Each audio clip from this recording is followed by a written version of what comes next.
For today's video, I'm going to cover 3 cheap substrate options for planted tanks. Each of these substrates work well in the right setup and provides a great base for aquarium plants, plus they're all pretty easy to use. First up, we have dirt capped with sand or gravel, which is a very popular and very budget friendly option for keeping planted tanks with thriving plants.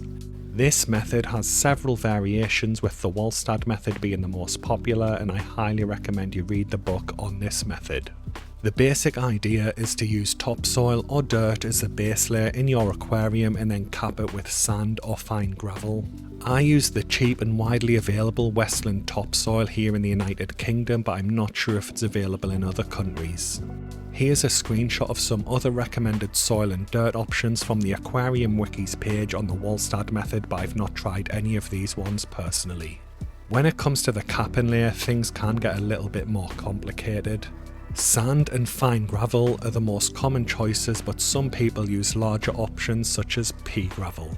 Now, success is relative to the person keeping the aquarium, but to what I prefer with my tanks, I think I've had the best results when using Petex Roman gravel, and thankfully it's cheap and easy to find here in the UK. Now, the packaging calls this a gravel, but the product listing refers to it as a sand. This is because the grain size of this product is around 2mm, placing it right between the very coarse sand and very fine gravel listings. I've experimented with a bunch of different capping options now, but again, in my experience with what I like from my tanks, I just feel that the 2mm grain size offers the best of both worlds. It's large enough to allow fish waste and detritus to break down and sink into the substrate, while it's also small enough to prevent soil from leaking too much nutrients or mud into your aquarium's water column. If you can't find the Petex Roman gravel in your area, then just try and find a grain size of 2mm, with sand or gravel being preferred, but again, it is in a grey area because it's right on the limit between what can legally be sold as sand and gravel. Different people use various ratios of these two substrate layers when using this method, and each one does have its own pros and cons. For example, using a 1-inch soil layer with a 1/2-inch capping layer allows more oxygen-rich water to penetrate into the substrate, which in theory can result in healthier plant roots. However, the thinner capping layer is easily disturbed, potentially releasing excess nutrients and mud into the water column, resulting in various problems. A 1-inch soil layer with a 1-inch capping layer tends to be the best option for beginners, as it provides a good balance between stability and aeration.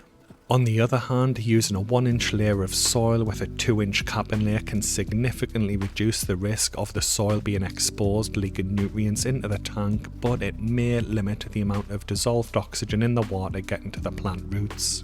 I've experimented with all 3 ratios in my tank, and personally I do prefer to use a capping layer that is at least as thick as the soil layer or even thicker for better stability.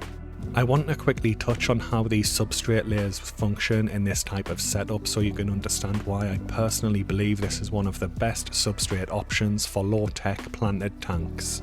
The main limitation in a low-tech setup is the lack of CO2 in the water column, which can restrict plant growth. Thankfully, over time, bacteria will form in the soil layer with this type of method and start to break down organic matter and start to produce CO2 as a byproduct and release it into your tank's water column.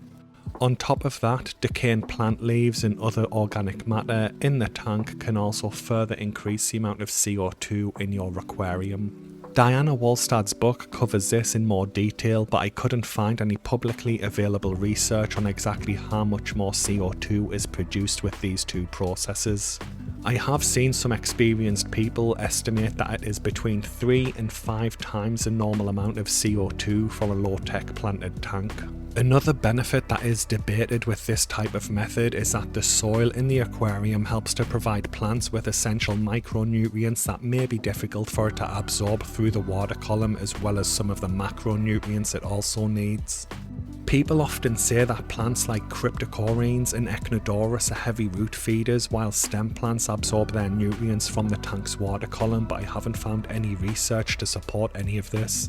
In fact, the 2-Hour Aquarist blog has an article that offers a reality check on these claims, and there is actually research out there suggesting that the common understanding is actually incorrect.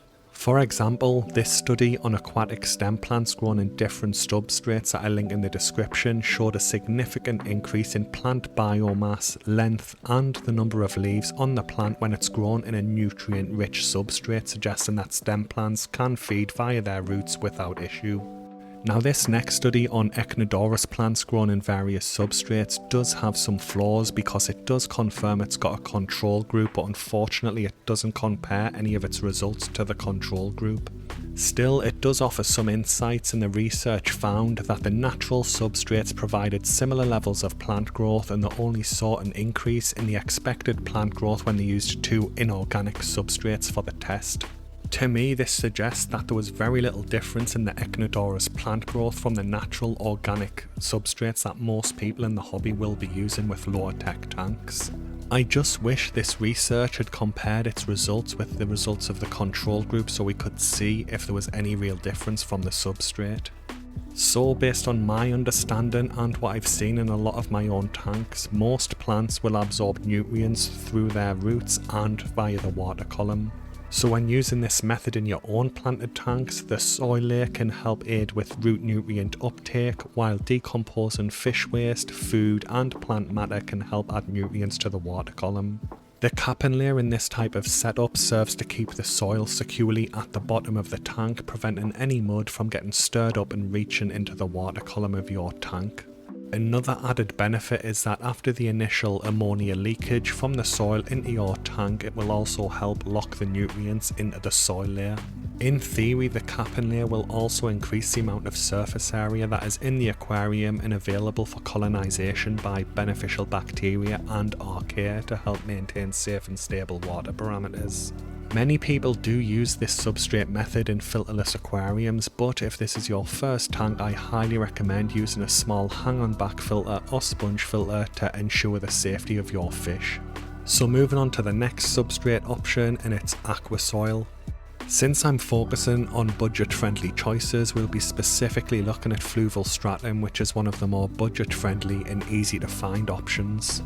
That said, it is still the priciest option in this video, but in my personal opinion it does offer great value for money. Aquasoils are made by taking various types of soil and other compounds and baking it into small granules. This granule size actually offers several advantages over using regular soil, even if you do cap the regular soil with sand or gravel. And the first major benefit is that aquasoil doesn't actually require any type of capping layer, be it sand or gravel, so there's no need to worry about your ratios between your soil layer and your capping layer. This can make this option a lot easier for people who are brand new to the hobby and just want a substrate that they can use for their aquarium plants right out of the bag. The creation process of aquasoil also creates durable granules that can withstand fish interaction without breaking down or clouding the water.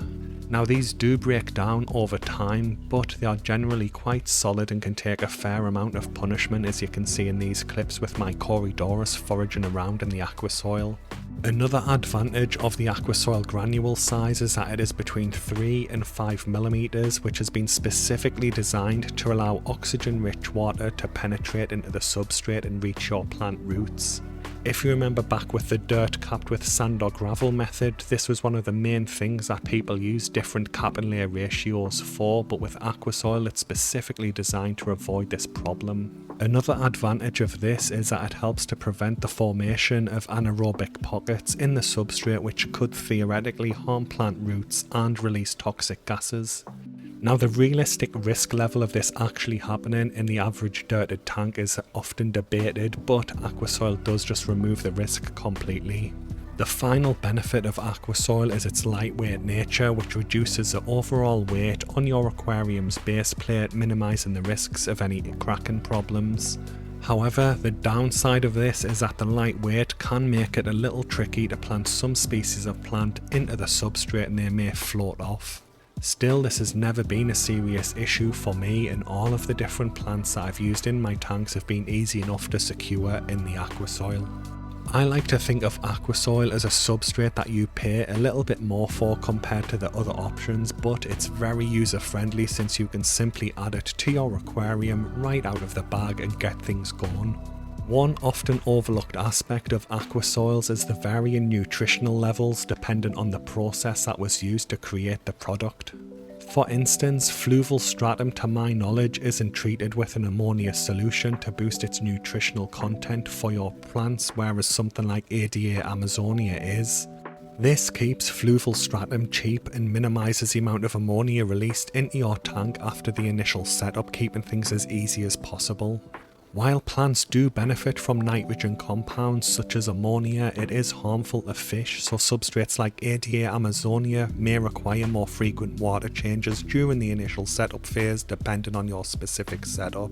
The trade-off with fluval stratum is that it provides less initial nutrients to the plants compared to something like ADA Amazonia that is pre-treated with an ammonia solution, but for low-tech tanks, which is what I'm focusing on, I don't see this as a major concern. In theory, ADA Amazonia is overkill for a low-tech setup because the plants may not be able to fully utilise the extra nutrients in the substrate without high-intensity lighting and a CO2 injection. Although it is a little controversial, the theoretical high cation exchange capacity of aquasoils may allow them to store a lot of nutrients for plants over time, increasing the actual nutritional level of fluval stratum the longer your tank's been set up. However, I have seen some people suggest that the baking process that they use to create these aquasoil products may fuse the clay, reducing the true cation exchange capacity of the soil. To my knowledge, no aquasoil manufacturer has published research on their product's cation exchange capacity, and the only research I could find was from the year 2000 from Planted Aquarium magazine. Unfortunately, this was done 24 years ago at the time of recording this video, so none of the modern aquasoil products that we have access to today were included in the research. Either way, as fish waste and organic matter fall between the aquasoil pellets, they will start to decompose and provide some nutrients for your plant roots. Another benefit is aquasoil is its ability to temporarily buffer the pH of your aquarium, helping to lower it. This effect can last anywhere from a couple of months to over a year depending on various factors in your tank and the pH of your tap water. This buffering ability is helpful if you want to keep soft water fish or use the substrate as a filter media in something like a Taiwan B Caridina shrimp tank. In summary, aquasoil may cost a little bit more than the other options in this video, but in my opinion it's perfect for anyone who wants a quick and easy substrate that's ready to use right out of the bag. Just keep in mind that some brands may release higher levels of ammonia, so be sure to monitor the water conditions closely. Finally, we have inert substrates like sand, gravel and volcanic rock. In theory, these substrates offer minimal nutritional value for your plants, have a low cation exchange capacity, and they shouldn't have a large effect on your aquarium's pH levels. Some hobbyists do like to enrich these substrates to boost their nutritional profile for their plants, and I link to a forum post in the description that explains how you can do this if you want. Personally, I don't do any of that. I only use inert substrates in tanks with epiphyte plants. Plants like Anubias, Java Fern, Bucephalandra and moss primarily feed from your tank's water column, so the substrate's nutrient content really isn't important for them. Since these plants grow slowly, the nutrients from fish waste, leftover food and decaying plant matter may be enough to meet their nutritional needs. Inert substrates are often very cheap compared to the other two options, and regular aquarium sand or gravel will usually be enough to get the job done without any additional materials. Unfortunately though, this may restrict the types of plants that you can use if you're not adding any nutrients to the aquarium sand or gravel. Thankfully, I'm a big fan of epiphyte plants, and setups like my epiphyte only tank or this epiphyte only display from the Horizon Aquatics Aquascaping Gallery showcases what you can achieve. If you are setting up your first planted tank and want to keep your costs as low as possible, this is a fantastic option that can work very well. I'll also post a link in the description to my video going over my favourite epiphyte plants so you can check out what's available for this kind of tank setup. Anyway guys, that brings the video to an end. Hopefully you found it helpful. One thing to take is that the best substrate for your tank will depend on your individual goals for the setup, but I hope I've been able to help provide some advantages and disadvantages of these 3 different options, but I can't tell you exactly what the best option is for your setup without knowing more. Anyway, thanks for watching the video guys, and have a good day.